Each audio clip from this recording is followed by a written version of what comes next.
Hey, welcome back to the second part of designing fashion and clothing. If you have not watched the first part of this two-parter, I recommend going and watching that first. In the first video, we focused on creating clothing that follows the form of the human body. In this episode, we're going to take the next step. We're now going to be exploring the same ideas but with our own characters. We're going to be practicing on forms, shapes, patterns, and other ideas. Based on the other demos we had done before, I started once again by generating silhouettes for my characters. Unlike the normal human beings where we were practicing with, these characters will hopefully have a bit more personality. With this in mind, we can use clothing to further express this idea. I tried to vary the silhouettes as much as I could and wanted them to feel as different as possible.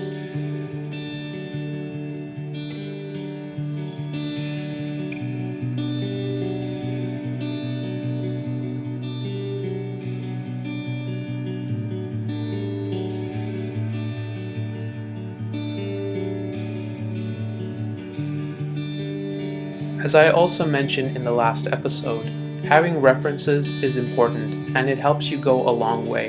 If you have a design idea that you want to do, like giving your character a gothic look, or Victorian, or even colonial, but you can't seem to draw it, it's probably because some research is required. Go look at some stuff online or from books for inspiration for your designs.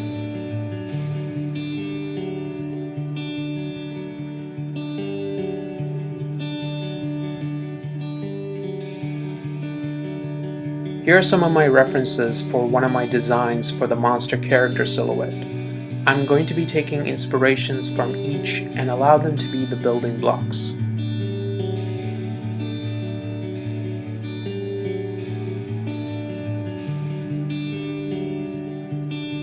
Remember, the silhouette is just the shape of the character and should not show any detail of the clothing, just maybe an implication of it.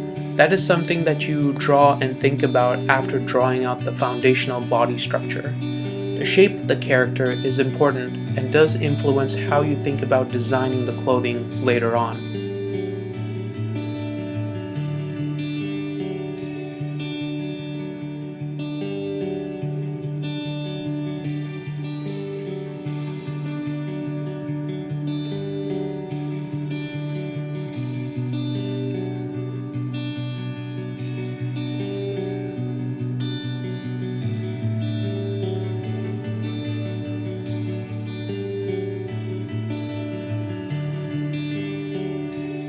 So back to the design, I really was focused from the very beginning to give the mummy character its trademark bandages and coverings. It's important to consider what elements you want to include for your clothing, or props, or shapes, that make it easier for your audience to identify. The body shape was also odd. I referenced some realistic bodies, but elongated and morphed some of the limbs as a personal choice.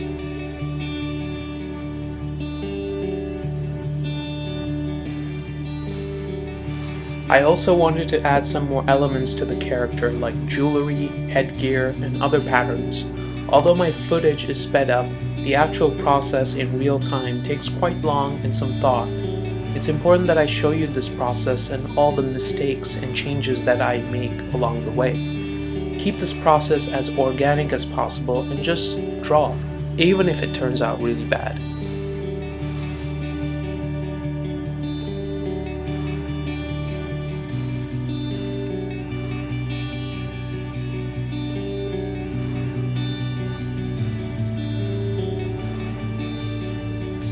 I use the same process of the mummy creature for each of the other characters that I will design later on in this video. Keep in mind that not every character needs to have a lot of patterns or textures. It does not have to be overcomplicated. I'm also making sure that I'm not tying myself too close to the silhouettes and not being afraid to change up the shapes when I need to. Pay attention to some of the decisions I make while drawing these characters.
This lady character is a good example of me diverting away from the silhouette, as I change the bottom of her body and give her a skirt design.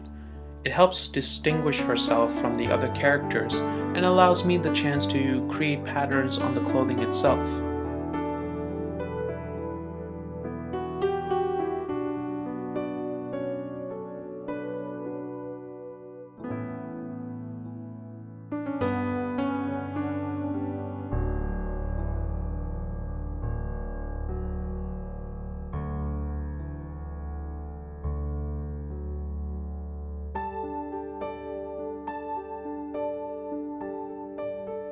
I really hope you enjoyed this episode. Looking forward to seeing you in the final episode. Until then, bye bye.